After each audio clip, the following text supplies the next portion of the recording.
رب العالمين والصلاة والسلام على سيد الأنبياء وخاتم المرسلين وعلى آله وصحبه أجمعين ومن تبعهم بإحسان إلى يوم الدين.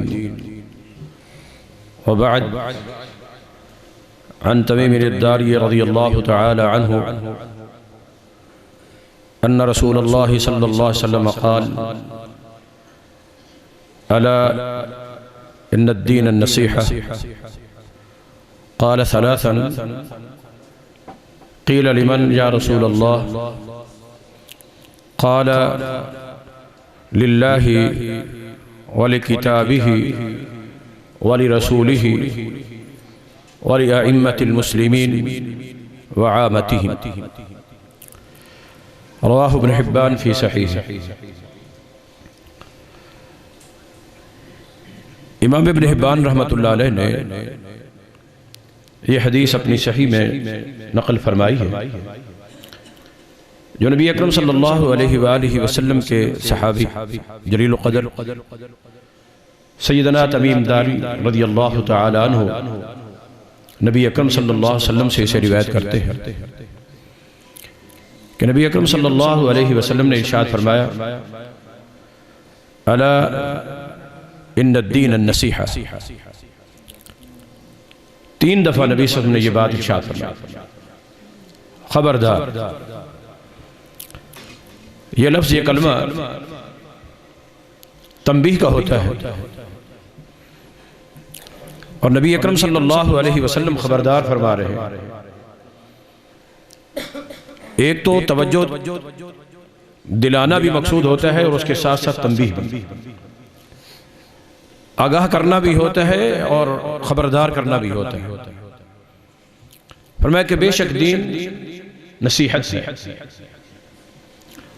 نصیحت کا معنی یہاں پر ہمدردی اور خیرخواہی،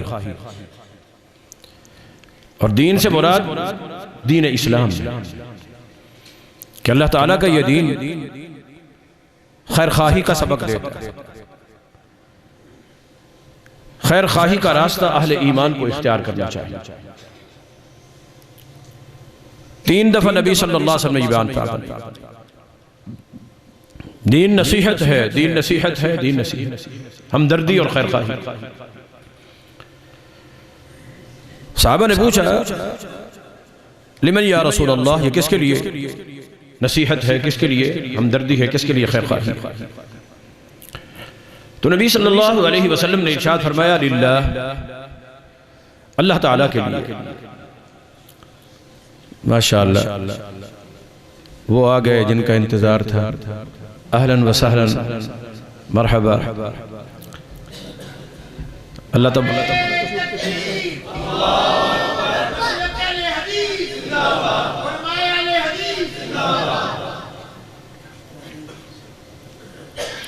آ جاؤ.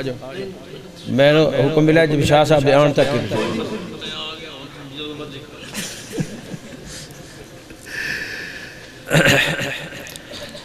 الدین النصیحہ، دین ہمدردی ہے، دین خیر خواہی.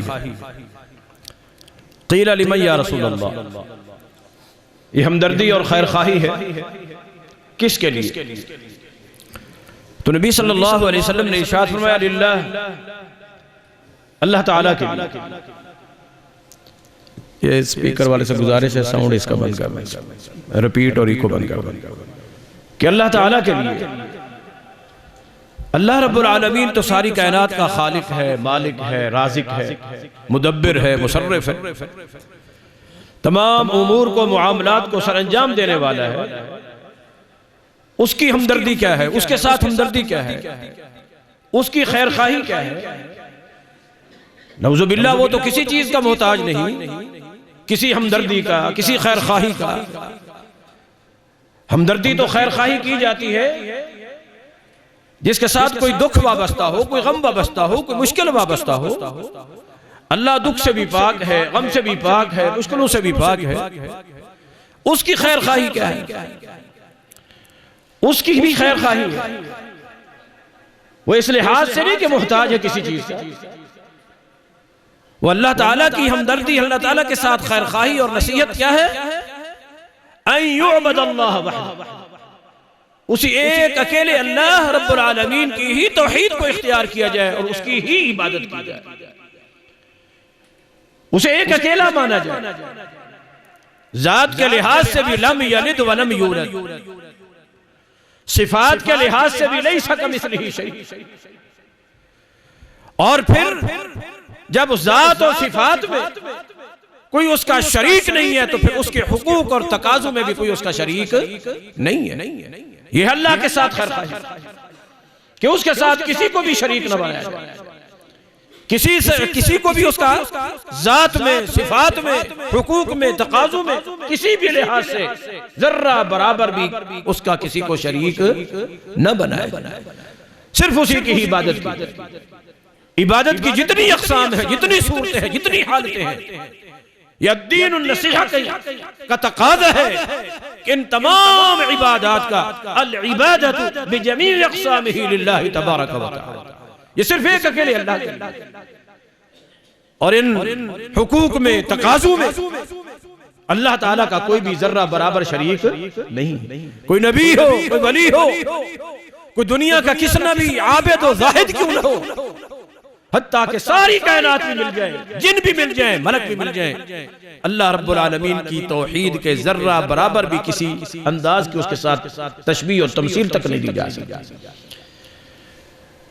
ضروری ہے توحید کے اندر کہ اللہ تبارک و تعالیٰ کی تنزیہ بھی کی جائے، عیب والی جتنی بھی صفات ہیں، نقص والی جتنی بھی صفات ہیں، کمی والی جتنی بھی صفات ہیں، سبحانہ وہ پاک ہے ان صفتوں میں سے جو صفات نقص ہیں، جو صفات کمال ہیں، جو صفات مخلوق ہیں، وہ مخلوق کی جو ناقص صفات ہیں ان میں سے کوئی صفت بھی اللہ تبارک و تعالیٰ کی طرف ثابت کرنا تو ایک طرف رہا، اس کی نسبت تک بھی نہیں کی جا سکتی۔ توحید کو سمجھیے، تب جا کر اللہ تبارک و تعالیٰ کی نصیحت کا، خیرخواہی کا، ہمدردی کا حق ادا ہوگا۔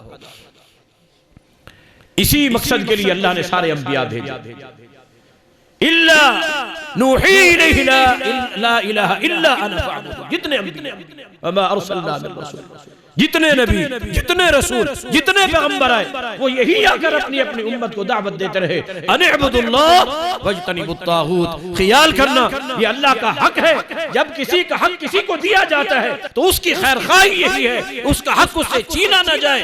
اگر ہم اس کا حق چھین کر مخلوق میں سے کسی کو دے دیں گے تو ہم نے اللہ تعالیٰ کی نصیحت والا حق ادا نہیں کیا، ہم نے اللہ تبارک و تعالیٰ کی نصیحت والا حق نعوذ باللہ غصب کر کے مخلوق کو دے دیا۔ الدین النصیحہ، فرمایا للہ، سب سے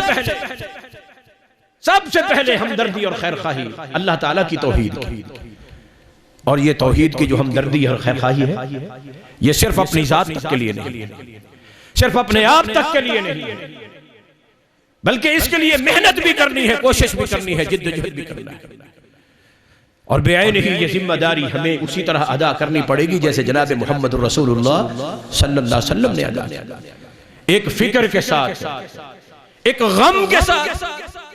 ہم تو آج جلسوں کو انجوائے کرتے ہیں، تبلیغی پروگراموں کو ہم سیلیبریٹ کرتے ہیں، اور معاملہ درس کا ہوتا ہے، درس کا معنی ہوتا ہے کوئی سبق حاصل کرنا، کوئی عبرت حاصل کرنا، بجائے سب حاصل کرنے کے ہم تو مزے لیتے ہیں۔ تقریروں میں، جلسوں میں، علماء کے خطاب میں، جس عالم، جس مولوی، جس خطیب، جس مبلغ اور داعی کی تقریر میں مزہ نہ آئے، لذت نہ آئے، اور کوئی ایسی ویسی چیزیں نہ ہوں، اگلی دفعہ اس کو جلسے پر، درس پر کوئی بلاتا ہے، جی یہ تقریر جو مزہ ہی کوئی نہیں، ہم نے مزہ بنا لی، یہ مزہ نہیں ہے، یہ انجوائمنٹ نہیں ہے، یہ کوئی سیلیبریشن نہیں ہے، یہ کیا ہے؟ ایک ذمہ داری ہے۔ بلغ ما انزل الیک من ربک فإن لم تفعل فما بلغت رسالتہ، یہ ذمہ داری ہے، اور اس ذمہ داری کو ذمہ داری کے ساتھ ادا کرنا ہے۔ اللہ تعالیٰ نے نبی صلی اللہ علیہ وسلم کو فرمایا قم فانذر وربک فکبر وثیابک فطہر، یہ تو وہ راستہ ہے، وتواصوا بالحق وتواصوا بالصبر۔ جب خالص اللہ کی توحید کی، دین حق کی، شریعت خالصہ کی تبلیغ کی جائے گی تو آگے مشکلیں آئیں گی، تکلیفیں آئیں گی، ایذائیں پہنچیں گی، رکاوٹیں ہوں گی، مصائب آئیں گے، لیکن وتواصوا بالصبر، صبر کرنا ہے، اور صبر کے ساتھ ڈٹ کر۔ صبر کا ایک معنی ثابت قدمی بھی ہے، ثابت قدمی، صابروا ورابطوا، ثابت قدم رہنا ہے، ڈٹ جانا ہے، اور اس کو ایک ذمہ داری کے ساتھ اللہ تعالیٰ کی اس نصیحت والے فریضے کو سر انجام دینا۔ اللہ کے لیے نصیحت کہ اللہ کی توحید کو بھی ماننا اور لوگوں سے بھی اللہ تعالیٰ کی توحید کو منوانا ہے، لوگوں کو بھی منوانا ہے، دعوت دینی ہے۔ بس یہی نہیں کہ ہم خوش ہو جائیں جی بس الحمدللہ جی ہم تو موحد ہیں جی، او جی باپ دادا سے الحمدللہ ہمارے گھروں میں قرآن اور حدیث کی نعمت چلی آ رہی ہے جی، اور وہ دادا پردادا سے جو چلی آ رہی ہے، کہیں داڑھی مڑی ہوتی ہے، کہیں کٹی ہوتی ہے، کہیں کچھ ہوتا ہے، کہیں بے پردگی ہے، کہیں گھروں میں غیر شرعی رسم رواج اور ہیں باپ دادا سے اہل حدیث، تو میرے بھائیو یہ اللہ تبارک و تعالیٰ کے ساتھ نصیحت والا حق ادا نہیں ہو رہی۔ اللہ تعالیٰ کی نصیحت کہ خود بھی قُوا أَنفُسَكُمْ وَأَهْلِيكُمْ نَارًا، یہ بات آگے بھی آتی ہے، پر میں اللہ کے لیے بات کو مختصر کرتا ہوں۔ وَلِكِتَابِهِ، اس کی کتاب کی ہمدردی، قرآن کی ہمدردی۔ ابھی آپ سن رہے تھے قاری ابوبکر صاحب سے قرآن کے بارے میں، اللہ نے کیسی کتاب عطا کی ہے، اس کی ہمدردی کیا ہے، ہم اس کو پڑھیں، اس کی تعلیم تعلم کا اہتمام کرنے، پڑھنے پڑھانے کا اہتمام کریں، جو نبی صلی اللہ علیہ وسلم کی ذمہ داری تھی، ڈیوٹی تھی، یعلمہم الکتاب والحکمہ، پھر اس کے اندر غور اور فکر کریں، تفکر تدبر کریں، اس کے مطابق ایمان، اس کے مطابق عقیدہ، اس کے مطابق عمل، اس کے مطابق عبادات، اس کے مطابق معاملات، اس کے مطابق اخلاقیات، اور دنیا کی ساری جو زندگی کے شعبہ زندگی ہیں ہمارے، ان تمام کے اندر اللہ کی کتاب کو جو اس کا حق ہے وہ دیا جائے، جو اس کا مقام ہے وہ دیا جائے۔ کتاب اللہ کے ساتھ ہمدردی، نصیحت، خیرخواہی، یہ سوچئے جتنا وقت ہم ایک انگریز کی فیس بک کو دیتے ہیں کہ اللہ رب العالمین کی اس بک کو ہم وہ حق دینے کے لیے تیار ہیں، جتنی دیر، جتنا وقت، جتنا ٹائم ہم نیٹ کو دیتے ہیں، کیا اتنا ٹائم کا حق کتاب اللہ حقدار نہیں ہے ہماری زندگی میں؟ ہمارے لیل و نہار میں، دن و رات میں، شب و روز میں، کیا اللہ کی کتاب کا کوئی حق نہیں ہے؟ کتاب اللہ کے حقوق کو پورا کرنا یہ کتاب اللہ کی نصیحت، اس کا پڑھنا، اس کا پڑھانا، تعلیم و تعلم، اس کا سمجھنا، اس کا سمجھانا، اس کا تفکر، اس کا تدبر، اس پر عمل، اس کی تنفیذ، اس کی تحکیم اور اس کی تبلیغ، اور اسی کے مطابق ہی اپنے سارے سے سارے معاملات کو اختیار کرنا۔ وَلِكِتَابِهِ، اللہ تعالیٰ کی کتاب کی ہمدردی کیا ہے، خیرخواہی کیا ہے۔ قرآن آج ہمارے معاشرے سے ختم ہوتا جا رہا ہے، ہمارے گھروں سے اس کی تلاوت تک جو ہے مفقود ہوتی جا رہی ہے، چھوٹوں سے لے کر بڑے تک، بچوں سے لے کر بوڑھے تک، بستر پہ پڑا ہوا بھی موبائل کی جان نہیں چھوڑتا، دودھ پینے والا فیڈر والا بچہ بھی موبائل کی جان نہیں چھوڑتا، اور ہم سب اللہ سوچئے، ذرا سوچئے کتاب اللہ کا کیا حق ہے ہمارے اوپر، کتنا اس کی ہمارے اوپر ذمہ داری ہے، اس کی توہین ہو رہی ہے، ہمیں کوئی پرواہ نہیں، احکام کو بگاڑا جا رہا ہے، ہمیں کوئی پرواہ نہیں، آیتوں میں تعریفیں کی جا رہی ہیں، ہم دس سے بس نہیں ہوتے، غلط معنی لے کر لوگوں کو گمراہ کیا جا رہا ہے، ہماری اہل حدیثیت کے اوپر فرق نہیں آتا، قرآنی شخصیات کے اوپر کیے جاتے ہیں، تنقیدیں کی جاتی ہیں، صرف تعریضیں نہیں بلکہ تنقیدیں کی جاتی ہیں، جہاں تک کہ آج جو قرآنی شخصیات ہیں صحابہ کرام رضوان اللہ علیہم اجمعین، ان شخصیات کے ایمان کے اوپر بحث ہو رہی ہے، ہمیں کوئی پرواہ نہیں۔ وَلِكِتَابِهِ، ہم نے کتاب اللہ کی بھی ہمدردی، خیرخواہی سوچ لی، کس جگہ پر اللہ تعالیٰ کی نازل کی ہوئی کتاب کی توہین ہو رہی ہے، کس انداز میں بے ادبی ہو رہی ہے، کس انداز میں گستاخی ہو رہی ہے، کس انداز میں قرآن کی مخالفت کی جا رہی ہے، کس انداز میں قرآن کے تقاضوں کو اڑایا جا رہا ہے، قرآن کے حقوق کو بکھیرا جا رہا ہے، ہم کیا کر رہے ہیں؟ یہ الدین النصیحہ، اس رسول اللہ صلی اللہ علیہ وسلم کے فرمان میں نبی صلی اللہ علیہ وسلم نے فرمایا کہ خیال کرنا اللہ کی کتاب کے حقوق کو تم نے پامال نہیں ہونے دینے، اگر یہ حقوق پائمال ہو گئے نا وقال الرسول ان قوم اتخذوا هذا القرآن مہجورا، اللہ اکبر۔ فرمایا والے رسول ہی، رسول کی بھی ہمدردی، خیر خواہی۔ کیا مطلب؟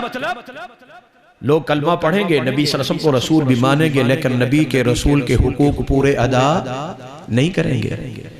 کلمہ پڑھا جاتا ہے، نبی رسول خاتم النبیین مانا جاتا ہے، مگر اس کے بعد پھر جب عمل کی باری آتی ہے، مقابلے میں فقہاء کو لے کر لوگ بیٹھ جاتے ہیں، مفتیان کرام کو لے کر بیٹھ جاتے ہیں، کہیں رسم و رواج اور برادری کے طور طریقے لے کر بیٹھ جاتے ہیں، کہیں باپ دادا کے طور طریقے آ جاتے ہیں، کبھی سائنس اور جدید ترقی اور ٹیکنالوجی کے نام پر نبی صلی اللہ علیہ وسلم کی ذات اور نبی صلی اللہ علیہ وسلم کی بات کو اڑا دیا جاتا ہے، اور اس کو قابل تسلیم نہیں، قابل عمل نہیں تسلیم کیا جاتا، اس کے اوپر تنقید ہوتی ہے، تعریض ہوتی ہے، حتیٰ کہ نبی صلی اللہ علیہ وسلم کی حدیث تک کا انکار کیا جاتا ہے۔ اور میرے بھائیوں، نبی کی حدیث کا انکار در حقیقت نبی صلی اللہ علیہ وسلم کی نبوت اور رسالت کا انکار۔